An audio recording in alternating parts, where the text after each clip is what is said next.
الرجيم بسم الله الرحمن الرحيم مثل الذين كفروا بربهم أعمالهم كرماد اشتدت به الريح في يوم عاصف لا يقدرون مما كسبوا على شيء ذلك هو الضلال البعيد صدق الله العظيم اللهم صل على محمد وعلى آل محمد كما صليت على إبراهيم وعلى آل إبراهيم إنك حميد مجيد اللهم بارك على محمد وعلى آل محمد كما باركت على إبراهيم وعلى آل إبراهيم إنك حميد مجيد 13ویں پارے کا 15واں رکوع اور سورہ ابراہیم کی آیت نمبر 18 سے درس کا آغاز ہو رہا ہے۔ اللہ فرماتے ہیں کہ کافروں کے اعمال کی مثال، کہ کافر بھی تو بعض نیک عمل کرتے ہیں، ان کی مثال کرماد اشتدت بہ الریح فی یوم عاصف، رماد کہتے ہیں راکھ کے ڈھیر کو۔ راکھ جو ہوتی ہے، لکڑیاں جلا جلا کے وہ ہلکی سی راکھ ہوتی ہے، اس کا ڈھیر بھی لگا دو تو وہ تو پائیدار نہیں ہوتا، وہ تو بڑا کمزور ہوتا ہے۔ اللہ فرماتے ہیں کہ جس طرح آندھی چلے اور راکھ کا ڈھیر تو اڑ جاتا ہے، کچھ نہیں بچتا، اسی طرح جو کافر ہیں جب موت کی آندھی چلتی ہے ان کے سارے اعمال اڑ جاتے ہیں، ان کے پلے کچھ نہیں رہتا۔ لا یقدرون مما کسبوا علی شیء، جو کچھ انہوں نے کمایا تھا ان کے ہاتھ کچھ نہیں آتا، اور یہ بہت دور کی گمراہی میں پڑے ہوئے ہیں۔ یہ مسئلہ کئی بار ذکر ہو چکا کہ نیک عمل اس آدمی کا قبول ہوگا جس کا ایمان ہوگا، ایمان نہیں نیک عمل قبول نہیں ہے۔ تو یہاں یہی بات سمجھائی جا رہی ہے کہ جب ایمان نہیں ہے، کافر ہے، تو وہ جتنے مرضی نیک عمل کرے اسے اس کا بدلہ نہیں ملے گا، نہ وہ اللہ کے ہاں قبول ہوگا۔ دنیا میں اللہ تعالیٰ اس نیک عمل کا بدلہ بعض دفعہ دنیا میں دے دیتا ہے، خاص طور پر اس کو شہرت مل گئی۔ اب جس طرح یہ گلاب دیوی ہے، گنگا رام ہے، تو یہ ہسپتال جو بنے ہیں کافروں نے بنائے ہیں، انہی کے ناموں پہ بنے ہیں۔ اب بندہ کہے جی اتنا نیک کام کیا، اس کا صلہ قیامت کے دن اللہ تعالیٰ فرمائیں گے کہ لوگوں نے تمہاری تعریف کی، تمہارا نام لیا، بس یہی تمہارا صلہ تھا۔ اور مومن اگر نیک عمل کرے گا تو آخرت میں اس کا بدلہ ملے گا، اور بعض مرتبہ اللہ تعالیٰ دنیا میں بھی انعام عطا فرما دیتے ہیں اپنے بندے سے خوش ہو کر۔ الم تر ان اللہ خلق السماوات والارض بالحق، کیا تم نے نہیں دیکھا کہ اللہ نے آسمانوں اور زمینوں کو برحق پیدا کیا، اس میں کوئی شک نہیں۔ زمین بھی اللہ نے بنائی، آسمان بھی اللہ نے بنائے۔ اب اگر اللہ چاہے تم سب کو موت دے دے، تم سب کو لے جائے یعنی موت دے دے اور نئی مخلوق پیدا کر دے، اللہ تو کر سکتا ہے نا، اللہ کے لیے کون سا مشکل ہے؟ جو اللہ آسمانوں اور زمینوں کو بنا سکتا ہے وہ اللہ اس مخلوق کو ہلاک کر کے نئی مخلوق لا سکتا ہے۔ وما ذلک علی اللہ بعزیز، اللہ کے لیے کوئی مشکل کام نہیں۔ تو جب اتنی بات تم نے مان لی کہ آسمانوں اور زمینوں کو پیدا کرنے والا اللہ اگر چاہے تو ساری مخلوق کو ہلاک کر کے نئی مخلوق لے آئے، تو وہ اللہ تمہیں موت دینے کے بعد کیا قیامت کے دن دوبارہ نہیں لا سکتا؟ دوبارہ بھی لا سکتا۔ تو اصل چیز یہ سمجھائی جا رہی ہے کہ مرنے کے بعد دوبارہ زندہ ہونا ہے، حساب کتاب ہونا ہے، اس پر پورا یقین رکھو۔ یقین رکھو گے تو مومن کہلاؤ گے، اگر یقین نہیں ہے تو پھر مومن نہیں ہے۔ اللہ فرماتے ہیں قیامت کے دن جب یہ سب سامنے آئیں گے، اللہ کے سامنے آئیں گے، اس وقت عوام اپنے لیڈروں سے کہے گی، فقال الضعفاء ضعفاء سے مراد کمزور یعنی عوام لوگ، اور للذین استکبروا متکبر لوگ یعنی لیڈر لوگ، ان سے کہے گی انا کنا لکم تبعا، ہم تو تمہارے پیچھے چلے تھے، ہم تمہارے پیچھے چلے تھے، فہل انتم مغنون عنا، کیا تم ہمیں بچا سکتے ہو اللہ کے عذاب سے؟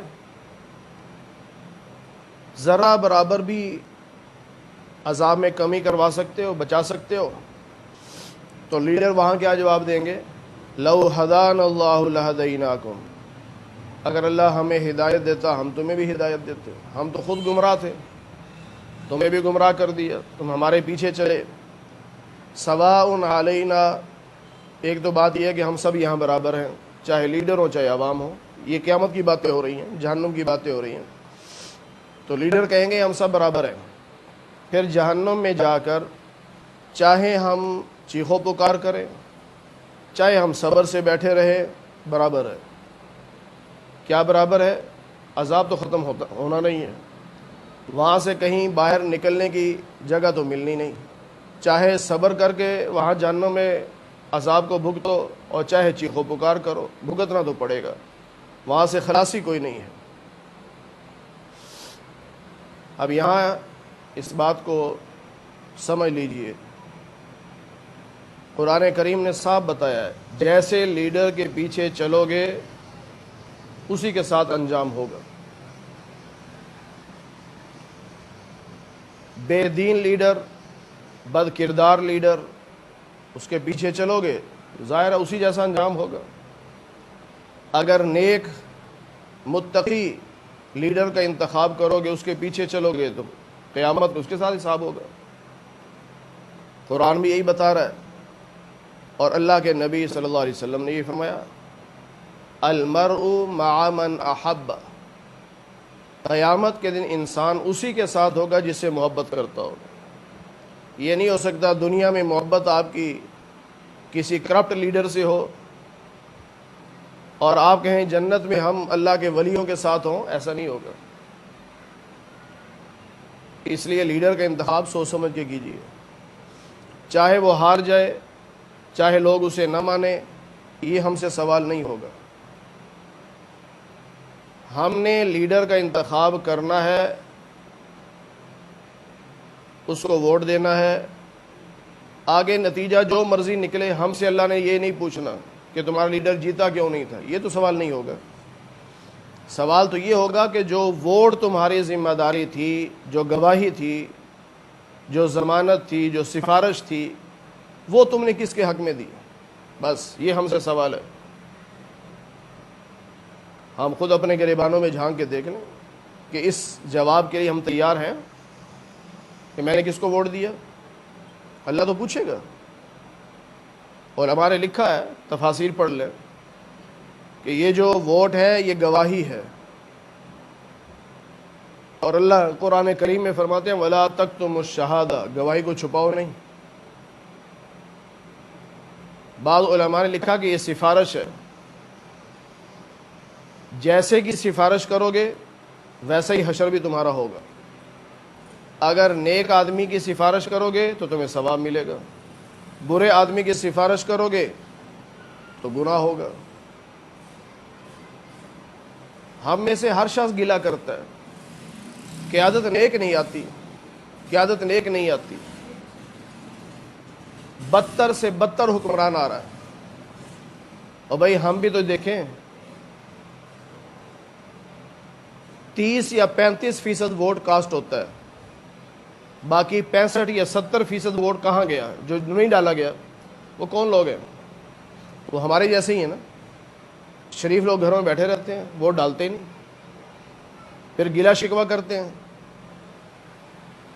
اگر اللہ نے پوچھ لیا کہ تم دنیا میں انقلاب نہیں لائے، یا اللہ میرے بس میں نہیں تھا، اللہ کہیں گے ووٹ تیرے بس میں نہیں تھا، کیوں نہیں ڈالا؟ پھر کیا جواب دیں گے ہم؟ ہمارے پاس جواب ہونا چاہیے، یا اللہ میرے اختیار میں یہ ایک پرچی تھی، ووٹ تھا، اپنے حساب سے میں نے ایک دیندار کو ووٹ دے دیا، اب میں بری ذمہ ہوں، چاہے وہ ہارے چاہے جیتے، وہ میرا کام تو نہیں ہے۔ تو جیسوں سے محبت ہوگی حشر ویسوں کے ساتھ ہوگا۔ اب یہ جو دنیا میں اپنے گندے لیڈروں کے پیچھے چلتے تھے، اب لیڈروں سے کہہ رہے ہیں ہمیں عذاب سے بچاؤ، وہ کہیں گے ہم تو نہیں بچا سکتے۔ اب یہ سارے اکٹھے ہو کے شیطان کے پاس جائیں گے کہ تیرا بیڑا غرق ہو، تیری وجہ سے ہم جہنم میں آئے۔ تو شیطان کیا کہے گا؟ ان اللہ وعدکم وعد الحق، اللہ نے وعدہ کیا تھا تم سے اور اللہ کا وعدہ سچا تھا۔ وعدتکم، میں نے بھی وعدہ کیا تھا، لیکن فاخلفتکم، میں نے جھوٹا وعدہ کیا تھا۔ ایک طرف اللہ کے وعدے تھے، ایک طرف شیطان کے وعدے۔ شیطان صاف کہے گا کہ میرا کوئی اختیار نہیں تھا کہ میں تمہیں زبردستی اپنے وعدوں پر چلاتا، میرا اختیار تو نہیں تھا، تم نے میری بات مان لی۔ نہ مانتے، اللہ کی بات نہیں مانی، میری مان لی تم نے، تو میں نے تو جھوٹا وعدہ کیا تھا۔ اب فلا تلومونی، مجھے ملامت نہ کرو، ولوموا انفسکم، اپنے آپ کو ملامت کرو کہ ایک طرف رب ہے، تم نے اس کی بات نہیں مانی اور مجھ جیسے جھوٹے شیطان کی بات مان لی، اب بھگتو۔ اللہ نے تو ساری چیزیں واضح کر دی ہیں، ہم پھر بھی کہیں نہیں نہیں نہیں۔ اور ہمارے معاشرے میں ہوتا کیا ہے؟ اکثر ایسے ہوتا ہے، ووٹ بیچے جاتے ہیں، 5-5 ہزار میں ووٹ، اس دفعہ بھی کینٹ ایریا میں جو الیکشن ہوئے بیچے گئے ہیں، اور یہی بیچنے والے پیسہ لے لیا، ووٹ ڈال دیا، پھر دعا کہ یا اللہ کوئی نیک حکمران عطا فرما، یا اللہ حضرت عمر جیسا حکمران عطا فرما۔ بھئی تم کیا ہو؟ پہلے تم اپنا اختیار بیچ رہے ہو اور پھر کہتے ہو نیک حکمران مل جائے، یہ کیسے ہو سکتا ہے؟ جس نے ووٹ خریدا ہے کیا وہ نیکی پھیلائے گا؟ وہ مہنگائی نہیں کرے گا، وہ کرپشن نہیں کرے گا، وہ پیسہ تمہارے اندر سے ہی نکالے گا، ہم سب کو پتہ ہے، لیکن اس کے باوجود ہم باز نہیں آتے۔ تو شیطان کہے گا مجھے ملامت نہ کرو، اپنے آپ کو ملامت کرو۔ ما انا بمصرخکم، میں تمہارے کام نہیں آ سکتا، وما انتم بمصرخی، تم میرے کام نہیں آ سکتے۔ اب جہنم میں پڑے رہو، نہ میں تمہارا ہمدرد نہ تم میرے ہمدرد، نہ میں تمہارے کام آ سکتا ہوں کہ عذاب سے بچا لوں، نہ تم میرے کام آ سکتے ہو۔ انی کفرت بما اشرکتمون من قبل، اس سے پہلے یعنی دنیا میں تم مجھے اللہ کا شریک بناتے تھے، تم مجھے اللہ کا شریک بناتے تھے، میں اس شرک کا انکار کرتا ہوں، میں تو اللہ کا شریک نہیں ہوں، تم مجھے کیوں بناتے تھے؟ اب بندہ کہے میں کہاں شریک بناتا ہوں؟ توبہ توبہ، کہاں شیطان مردود اور کہاں اللہ کی ذات، میں تو شریک نہیں کرتا اللہ کے ساتھ۔ اب بھائی شرکت اور کسے کہتے ہیں؟ ایک طرف رب کا حکم ہے اور ایک طرف شیطان کے وسوسے ہیں، جب دونوں کا ٹکراؤ ہوتا ہے ہم کس کے پیچھے چلتے ہیں؟ ہم شیطان کی بات مانتے ہیں، اللہ کی تو نہیں مان رہے۔ اللہ کا وعدہ ہے کہ تم نماز پڑھو میں تمہیں رزق دوں گا، اللہ کا وعدہ ہے نا۔ نماز کے فائدے جو احادیث میں آئے ہیں ان میں سے ایک فائدہ یہ بھی ہے نا کہ نماز کی برکت سے اللہ رزق میں برکت دیتا ہے، یہ اللہ کا وعدہ ہے۔ اور شیطان کیا کہتا ہے؟ دکان پہ بیٹھا رہے، نماز پڑھنے جائے گا، پیچھے سے ہو سکتا ہے کہ 2-4 گاہک واپس چلے جائیں، نقصان ہو جائے گا تیرا۔ اب دو باتیں سامنے آ گئیں، اللہ کا وعدہ کیا ہے؟ نماز پڑھو گے رزق میں برکت آئے گی، ادھر شیطان وعدے کر رہا ہے، یعنی وسوسے ڈال رہا ہے ہمارے ذہن میں کہ نماز کے لیے جاؤ گے 2-4 گاہک واپس چلے جائیں گے۔ اب دکاندار نہیں اٹھتا، دکان نہیں بند کرتا، نماز کے لیے نہیں جاتا۔ اب بتاؤ اس نے رب کا شریک ٹھہرایا کہ نہیں؟ بلکہ رب سے بھی آگے لے گیا کہ رب کی نہیں مان رہا، شیطان کی مان رہا ہے۔ تو اس لیے شیطان انکار کر دے گا۔ پھر اللہ فرماتے ہیں ان الظالمین لهم عذاب علیم، ایسے ظالموں کے لیے دردناک عذاب ہے، یعنی ایسے مشرکوں کے لیے۔ ظالم سے مراد مشرک ہوتا ہے۔ وَأُدْخِلَ الَّذِينَ آمَنُوا، جو لوگ ایمان والے یعنی جن کا عقیدہ صحیح اور نیک عمل کرنے والے یعنی سنت پہ عمل کرنے والے، ان کو داخل کیا جائے گا جنت میں، جہاں نہریں جاری ہوں گی اور ہمیشہ ہمیشہ یہ وہاں رہیں گے. لیکن یاد رکھنا جنت میں داخلہ ملے گا بِإِذْنِ رَبِّهِمْ، رب کے حکم سے. کوئی آدمی یہ نہیں کہہ سکتا کہ میں جنت میں جاؤں گا. اللہ چاہے گا تو جائے گا نا. اللہ جنت میں نہ بھیجے تو کیسے چلا جائے گا؟ اس لیے نبی پاک صلی اللہ علیہ وسلم نے فرمایا صحابہ سے، اپنے اعمال پہ بھروسہ نہ کرنا، اللہ کی رحمت ہوگی تو جنت میں جاؤ گے. صحابہ نے پوچھا یا رسول اللہ آپ نے فرمایا میں بھی اللہ کی رحمت کی وجہ سے جنت میں جاؤں گا. اب بندہ کہے جب جانا ہی اللہ کی رحمت سے ہے تو پھر نمازیں پڑھنے کا فائدہ؟ حلال حرام کی تمیز کر رہے ہیں، حرام نہیں کما رہے، سود نہیں کھا رہے، رشوت نہیں لے رہے، دو نمبری نہیں کر رہے، تو کیا فائدہ؟ جانا ہی اللہ کی رحمت سے. اور بھئی عمل تو ہم اللہ کا حکم سمجھ کے کرتے ہیں، بھروسہ عمل پہ نہیں ہے.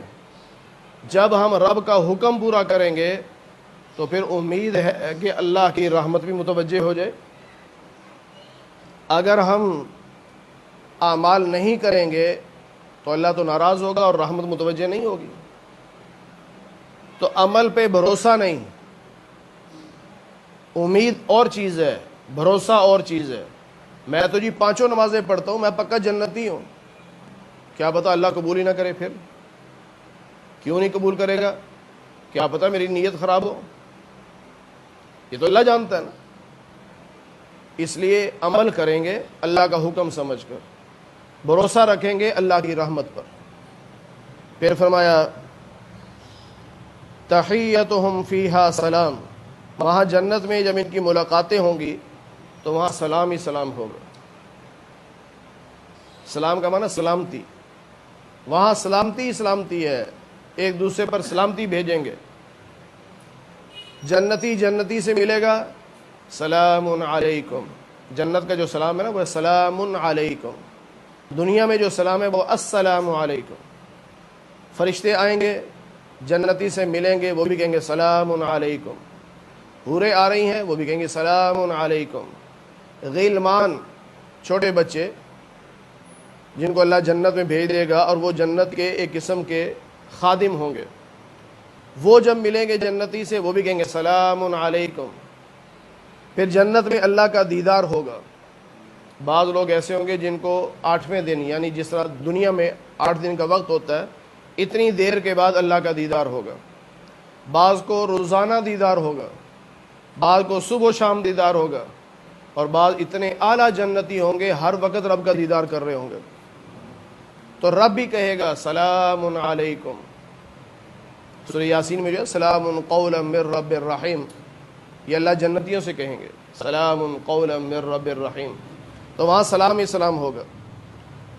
اب اللہ فرماتے ہیں کیا تم نے کلمے کی مثال نہیں دیکھی، یعنی ایمان جو کلمہ طیبہ کہتے ہیں، اس کی مثال نہیں دیکھی؟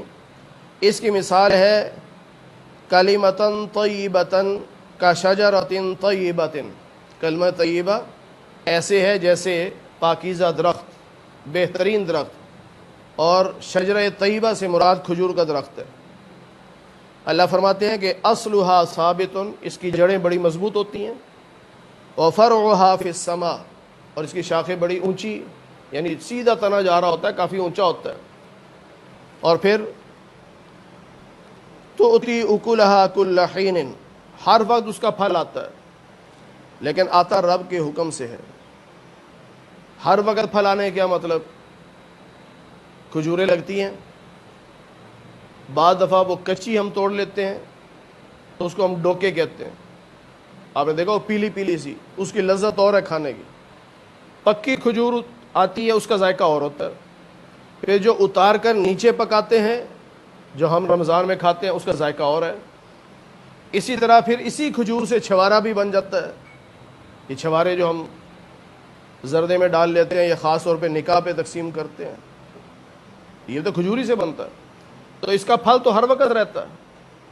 تو فرمایا جو کلمہ طیبہ والا ہے یعنی مومن، وہ اس کھجور کے درخت کی طرح ہے کہ وہ ثابت قدم ہوتا ہے اور اس کی شاخیں بلند، یعنی اعمال بڑے اچھے ہوتے ہیں، اور اس کو اللہ تعالیٰ ان اعمال کی وجہ سے پھل بھی اچھا دے گا، یعنی اس ایمان کی وجہ سے اللہ اس کو جنت میں عزتیں بھی دے گا، پھل بھی دے گا، سب کچھ دے گا۔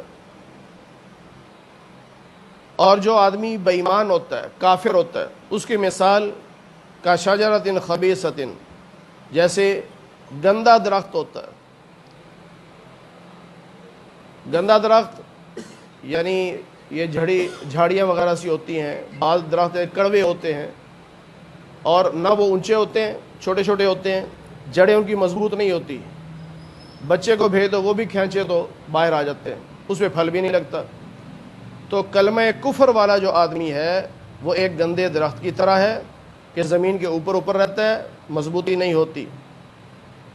یہ دونوں مثالیں دے کے اللہ سمجھاتے ہیں کہ دیکھو جو ایمان والا ہوگا، جو اپنے ایمان پر مضبوط ہوگا، اللہ اسے دنیا میں بھی ثابت قدم رکھے گا اور آخرت میں بھی ثابت قدم رکھے گا، دنیا میں بھی آخرت میں بھی۔ اب دنیا اور آخرت کے درمیان ایک جہان اور ہے جسے برزخ کہتے ہیں، قبر۔ اصل تو زمانہ ہے، اب وہ قبر کیا ہے، چاہے وہ یہاں زمین پہ ہو، چاہے سمندر میں ہو، چاہے وہ فضا میں ہو، وہ تو اللہ جانتا ہے کہ بندہ کہاں ہے، اس کے ذرات کہاں ہیں۔ ان ذرات کو جمع کر کے کسی بھی جگہ اللہ اس کو ثواب بھی دے سکتا ہے، عذاب بھی دے سکتا ہے۔ تو یہاں سے علماء نے عذاب قبر بھی ثابت کیا، اور یہی اہل سنت والجماعت کا موقف ہے کہ دنیا سے جانے کے بعد قیامت سے پہلے کا جو زمانہ ہے، اگر نیک ہوگا تو جنت کا بستر مل جائے گا، جنت کی کھڑکیاں کھل جائیں گی اور فرشتے اسے کہیں گے سو جا، ایسے سو جا جیسے پہلی رات کی دلہن سوتی ہے۔ اگر اس کی آنکھ لگ جائے کہ اور تو نہیں اٹھاتا نا، اسے جا کے دلہا ہی اٹھاتا ہے، تو سو جا، اب تجھے اللہ ہی اٹھائے گا قیامت کے دن، وہ سکون سے سوتا رہتا ہے۔ اگر برا ہو تو پھر قبر سکڑ جاتی ہے، اس کے جسم کو بھینچ لیتی ہے، پسلیوں میں داخل ہو جاتی ہیں، اور پھر سانپ، بچھو، ہتھوڑے، جو اللہ چاہے وہ سزائیں ہوتی ہیں۔ اب ایک ایسا طبقہ بھی ہے جو عذاب قبر کا انکار کرتا ہے، کہتا ہے کوئی عذاب نہیں، قبر ہے ہی نہیں۔ اللہ معاف فرمائے، اس زمین کی قبر کا بھی انکار کرتے ہیں، کہتے ہیں یہ کوئی قبر نہیں ہے۔ یہ اہل سنت والجماعت کے موقف سے ہٹے ہوئے ہیں۔ جو کہے کہ میں اس قبر کو قبر نہیں مانتا، یہ تو مٹی کا ڈھیر ہے، نہ یہاں عذاب ہے نہ یہاں ثواب ہے، اس کا اہل سنت والجماعت سے کوئی تعلق نہیں۔ وہ کیا بلا ہے اللہ ہی جانے، اس کا کیا مذہب ہے، بہرحال وہ سنی نہیں ہے۔ پھر اللہ فرماتے ہیں وَيُضِلُّ اللَّهُ الظَّالِمِينَ، اللہ ظالموں کو گمراہ کر دیتا ہے، بہکا دیتا ہے۔ جو ظالم ہے، نا انصاف مشرک ہے، شرک کرتا ہے، بے انصافی کرتا ہے، گمراہ ہو جاتا ہے۔ وَيَفْعَلُ اللَّهُ مَا يَشَاءُ، اللہ جو چاہتا ہے کرتا ہے، یہ اللہ کا نظام ہے۔ بعض لوگ بڑے ہمدرد بن جاتے ہیں کہ اچھا بھائی اللہ نے اس کو ہدایت کیوں نہیں دی، جب اللہ نے نہیں دی تو اس کا کیا قصور ہے؟ اس کا مطلب اللہ پہ الزام لگا رہے ہیں۔ اللہ کو ہر بندے کا پتہ ہے کہ اسے ہدایت ملنی چاہیے یا نہیں ملنی چاہیے، یہ جنت میں جائے گا یا جہنم میں جائے گا۔ بس ایک جملہ سن لیں، بعض لوگ یہ کہتے ہیں کہ میرا کیا قصور ہے، جو مقدر میں لکھا تھا میں نے وہ کیا، نہیں، یہ جملہ غلط ہے۔ جو ہم نے کرنا تھا وہ اللہ کے علم میں تھا، اس لیے اللہ نے ہر ایک کی تقدیر وہ لکھ دی کہ اس نے یہ کرنا ہے۔ اس کی مثال رائے مرکز میں مولانا جمشید صاحب رحمۃ اللہ علیہ اس کی بڑی پیاری مثال دیتے تھے، میں نے خود ان سے سنی رائے مرکز میں۔ فرمائے لگے کہ آپ یہاں بیٹھے ہو اور آپ کہو کہ میں جا رہا ہوں اسٹیشن تک، آپ چل پڑے، میں نے یہاں کاغذ پہ لکھ دیا کہ مثال کے طور پہ بھائی مسعود ریحان 5 منٹ کے بعد اسٹیشن پہ ہوگا، 5 منٹ کے بعد وہ وہاں پہنچ گیا۔ میرے لکھنے سے پہنچا ہے یا اپنے عمل سے پہنچا ہے؟ اپنے عمل سے پہنچا ہے نا۔ یہ میرا لکھنا جو تھا یہ میرا اندازہ تھا، ہو سکتا ہے غلط ہو جائے، 5 منٹ کے بعد 10 منٹ لگ جائیں، ہو سکتا ہے غلط ہو جائے، 5 منٹ یا 4 منٹ میں پہنچ جائے، یہ میرا اندازہ ہے، اس اندازے کو تقدیر کہتے ہیں۔ میرا اندازہ غلط ہو سکتا ہے، اللہ کا اندازہ کبھی غلط نہیں ہو سکتا۔ تو جس انسان نے دنیا میں جو کرنا تھا، اللہ نے قلم کو حکم دیا کہ وہ لکھ دے، تو وہ قلم نے وہ لکھ دیا، اسی کو لوح محفوظ کہتے ہیں، اسی کو لوح محفوظ کہتے ہیں۔ ہر ایک کی تقدیر وہاں لکھی ہے۔ تقدیر لکھنے کا مطلب یہ ہے کہ اس نے دنیا میں جو کچھ کرنا تھا اللہ نے وہ سارا وہاں لکھوا دیا ہے، اور اللہ کا اندازہ کبھی غلط نہیں ہو سکتا۔ اللہ تعالی ہمیں قرآن کریم کی صحیح سمجھ نصیب فرمائے۔ الحمدللہ رب العالمین والعاقبۃ للمتقین والصلاة والسلام علی سید الانبیاء والمرسلین وعلی آلہ واصحابہ اجمعین۔ اے اللہ ہم سب کے صغیرہ کبیرہ گناہوں کو معاف فرما۔ اے اللہ درس قرآن کو اپنی بارگاہ میں قبول فرما۔ اے اللہ بیماروں کو صحت کاملہ نصیب فرما، بے روزگاروں کو حلال رزق نصیب فرما، حرام کے لقمے سے ہماری حفاظت فرما۔ اے اللہ جتنے مسلمان دنیا سے جا چکے سب کی مغفرت فرما دے۔ اے اللہ سب کو جنت الفردوس میں اعلیٰ مقام نصیب فرما دے۔ اے اللہ ہم سب کو قیامت کے دن حضور نبی پاک صلی اللہ علیہ وسلم کی شفاعت نصیب فرما، جنت میں آپ کی رفاقت نصیب فرما، آپ کے دست مبارک سے حوض کوثر کا پانی پینا نصیب فرما۔ اے اللہ جیسے آج ہم آپ کے قرآن کے نام پر اکٹھے ہیں، اے اللہ ہم سب کو جنت میں بھی اکٹھا فرما دے۔ بھائی آفتاب کی تائی صاحبہ کا انتقال ہوا، ان کے لیے بھی دعا فرمائیں کہ اللہ تعالیٰ ان کی مغفرت فرمائے، درجات کو بلند فرمائے، اور ان کے بھائی بیمار ہیں تو ان کے لیے بھی دعا فرمائے، اللہ صحت کاملہ نصیب فرمائے۔ ایک اور ہمارے دوست ہیں، ان کا آج فون آیا، روڈ ایکسیڈنٹ ہوا، اس میں وہ بیمار ہو گئے، ان کی ٹانگ اور بازو کی ہڈی ٹوٹ گئی، دعا فرمائے اللہ صحت کاملہ نصیب فرمائے۔ ہمارے ایک اور دوست ہیں، شبان ختم نبوت میں کام کرتے ہیں، ہمارے وہ شاگرد بھی رہے، مدرسے میں کچھ عرصہ پڑھتے رہے، مولانا سفیان غوری صاحب، ان کا بھی ایکسیڈنٹ ہوا، دعا فرمائے اللہ تعالیٰ صحت کاملہ نصیب فرمائے۔ اور بھی جتنے مسلمان بیمار ہیں اللہ سب کو صحت کاملہ نصیب فرمائے، اور جتنے دنیا سے جا چکے اللہ سب کی مغفرت فرمائے۔ اے اللہ محض اپنے فضل و کرم سے حضور نبی پاک صلی اللہ علیہ وسلم کے صدقے سے ہماری دعاؤں کو قبول فرما لے۔ وصلی اللہ علی النبی الکریم برحمتک یا ارحم